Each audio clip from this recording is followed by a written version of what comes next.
Good morning to everyone. This is the power of healing with Utabi. Ungowekethelo. Yo, my guides abana peace shem. No, they don't have peace. I've been delaying this video, so yeah, ngiyabona ukuthi angazi or ngishaywa isikhathi kanjani, but anyway. Anyway, so ngizokhuluma ngesithunywa ne. Ukuthi isithunywa sisuselaphi, guys. I know I've heard videos saying isithunywa sithwaselwa. Yes, they're right, asithwaselwa. But then do we understand isithunywa yini, siqhamukaphi, sifike kanjani kithi, as we call it now, spiritual or African spirituality? Sifike nini ey'ndabeni zesithunywa? So I'm going to go back 8th generation, so BC. Ngey'khathi zo-BC, before Christ or before computers, however you may call it.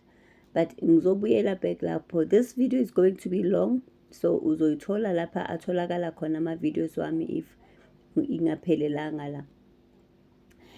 I was laughing this morning thinking ukuthi yes, it's so funny that people will speak about inzuzane but then not explain the connection between the 6 goddesses, the 6 lions nenzuza, but I'm not going to get into that. It's not my place. So yeah, isithunywa, the famous isithunywa. I was actually going to explain colors, but I realized ukuthi for me to explain colors, I'm going to have to start from scratch ukuthi siqhamuka kanjani, you understand? And then umuntu thina singena kanjani ey'ntweni zesithunywa in terms of spiritual coding. So for me to explain colors, I'll have to explain the symbols so that ngizokwazi uku-explain i-spiritual coding sekhala. Kuthi now laba bakuphethe your guides bangena kanjani bona. But so ngcono siyibreak into ama-pieces, yabona, bese masihlanganisa siyazi ukuthi sihlanganisa i-story esi-right. Now guys, so I'm going to take you on a tour of my spiritual journey. I think my journey would better explain isithunywa nokuthi nokukhula, as you khula ukuthi kuhamba kanjani, ne? So I think because I understand the way mina ngafundiswa ngakhona or indlela esengiyihambile. So now before, guys, bokhokho, ne? I said 8th generation, 6, 7, 8 generations back. Abantu ababe practice into yesithunywa, it was only high priests nama prophets. And how do they practice that? Was they would be so umuntu was gifted with something. Like for instance, let's say you are gifted with fertility, the gift of fertility, understand? A prophetic gift of fertility. Ukwazi ukusebenza mhlambe ngenzalo, then you would be given a certain symbol because it was believed to possess a certain power in terms of a prophecy. Do you understand? So you would be given a certain symbol, which is your spiritual coding, meaning that your gift ihambala kanje. So sinama symbols amaningi, guys. There's the moon, there's the crescent. I'm counting those ones engibona abantu bayifakile emajazini wabo bangazi nokuthi bafike kanjani kuzo. So there's a moon, there's a crescent, there's a half moon and star, there's i-ankh, there's Merkaba, there's hexagon, there's pentagon, which I fall under that, but I'll explain. There's there's the heart, there's a cross, there's a spiral. And mawungathi uyabheka induku esiyiphathayo, for instance, zinawo lama symbols, and then siwafake nasemajazini ethu. But do we even know ukuthi asho ukuthini lama symbols to me as uThabile? You understand? So as a gifted child, so labantu laba, when they possessed those gifts, they would then have that symbol ekhuluma ngegift yabo. Hence I always say, and it is very important, it's important to know your spirit guides. It's important to know ukuthi uhamba nobani kanjani. You know your background, makes the journey easier. So now, as they are given these symbols, then you would find that because it was practiced only by these specific people, either prophets or high priests, or then it would be maybe in a certain temple. Now, when abantu bayithatha le mfundiso as slaves, or that time later, they practiced it emasontweni. Before it was practiced emasontweni, where you would find amachibi and before it was really recognized ukuthi kahle kahle isiphiwo is within a person individually, not mhlambe ku believe or a certain temple or church. We understand, not in a certain maybe spiritual group, but individual. So baqala mabayiletha ngapha kumazwe wethu, then baqala bayipractice as inkonzo ezithize zisebenza ngechibi, zisebenza ngani, and then as ama generations abhiza hamba, then abantu ba realize ukuthi no man, le isithunywa into ekithi kahle kahle. But before, now you have to understand, isithunywa possesses a certain power, but as a gift of prophecy kumuntu. Do you understand? So when you give you are gifted with a prophetic gift ethize esebenza into ethize, not overall, because ama inkonzo noma mhlambe spiritual places would only practice it ukuthi okay fine overall. But no, umuntu nomuntu unesithunywa esihleli kuye esisebenza ngendlela thize. So if uthola ukuthi ufakelwa umuntu athi faka ngathi i-half moon and a star, you need to understand ukuthi leyo nto isho ukuthini. You as a gifted child ophiwe leso sithunywa esani, and it's very unlikely or very unfortunate that abantu ababe basiprofite lezinto or basinike lezinto abasichazeli. So that is why I say your guide, as a spiritually gifted child and as a self-initiate, your guide needs to tell you ukuthi le symbol iletha okuthize nokuthize nokuthize kuwe. Sorry about that. So now I'm going to go back to Thabile in my journey. When I started as umntwana wamakhosi anesithunywa, because I started there as umntwana wamakhosi anesithunywa, qale ngesithunywa. It was then a hexagram. A hexagram, you know that Star of David. So what does the hexagram mean for me, right? It meant it symbolized a connection between the divine and the earthly.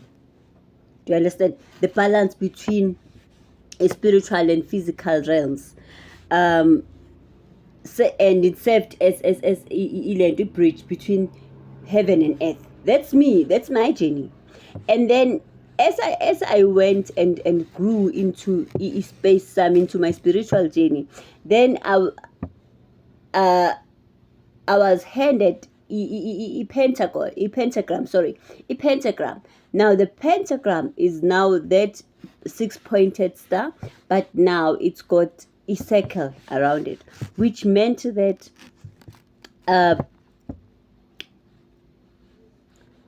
it symbolized ilento,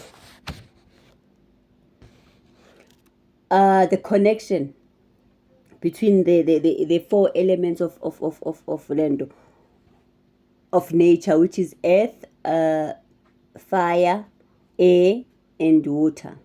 Do you understand? So as I always say, I work with the elements of nature.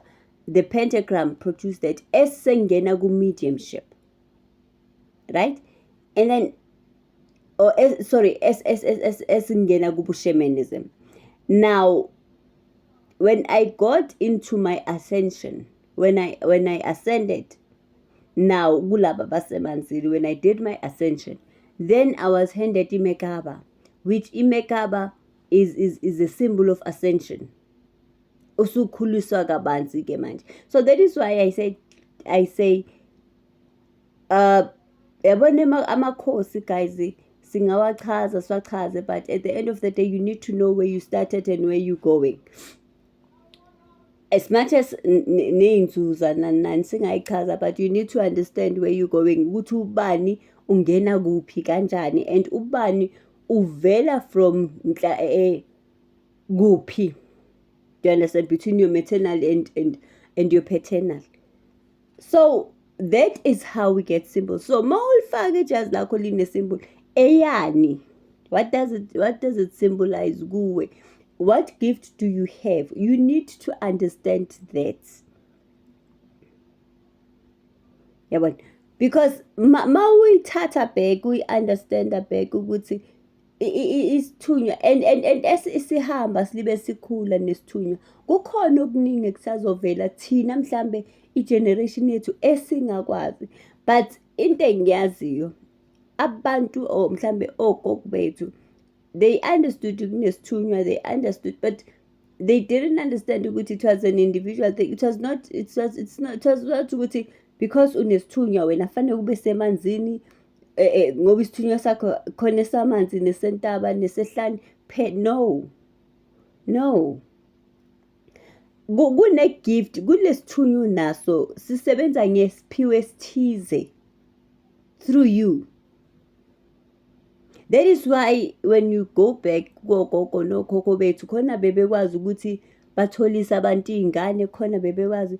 There's a symbol for instance, cross. What does that mean? I-ankh, what does it mean? I-ankh lesiphambano esine-round phezulu. Kune a prophetic element that's there kuleyo symbol. So we thina manje ukuthi sithathe yonke into sayigoqa sayenza ukuthi ibe limited to, kanti it's not limited to. Yes, I may have isithunywa, but isithunywa sami sisebenza la ngendlela ethize. It's very important to understand your spiritual coding, very important to understand your guides, because then you would understand where you started and where you're going. The reason why people are drained in their spiritual journey is because awazi uqale phuyaphi, and nakhona uzotshelwa ukuthi faneke ukuthi unesithunywa wena. What does it really mean? We cannot speak about Kundalini awakening and all of that sibe singazi ukuthi lento iqalaphi ama-roots akhona. So I hope I have given you ama-roots. Maybe bazongiyeka nami ngiyolala, but because now it's some past 3 ngenza le video. So angeke singene kuma-awakening singaka understand abobani esihamba nabo siyaphi. And if umuntu azothi kimi nginesithunywa, lesithunywa sisuselaphi, you need to understand so that it makes the journey easy. The reason why we are drained, abantu balibe babhala ukuthi yo mina kushuthi kahle faneke ngisafare because of this gift. It's because yes, we are suffering, guys. We're not going to lie. We're suffering because not in terms of anything, but because the gifts in into zakhona. But it gets better when you understand where it comes from and where it's going. So when you see amasonto, like old churches, mhlambe Roma nanani, when you see ibona lama glass windows, angithi nabona ukuthi anama symbols. Have you ever not wondered? That is because at that time the prophets in the church would use these gifts. Lawo ma symbols ashama gifts abantu abanawo, the prophet, and they symbolize the they possess those symbols possess a certain power of a prophetic gift. I hope I've made things clear and I understand. I will place pictures at the beginning of my video so that you can see all these symbols. I'm talking about the star, khona bafaka star, cross lento, but they don't understand what the gift is. Ufake circle. There's this other one that people use, but they don't really see the eternal circle. It's a serpent. Kahle kahle. It's a serpent.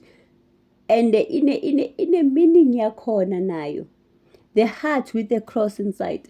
In a meaning yakhona nayo. The crescent, the moon with the star. The crescent, the moon with the star. The ankh, the spiral. Zonke zine meaning. It has goddesses of certain things. And they possess certain. So, ithunywa lezo. That is why Masi explain asithi isithunywa umuntu into or it's a spirit engazange iphile emhlabeni wenyama, because then it was believed to only beyipracticewa only into esithunywa beyikhulunywa ama high priests and prophets only.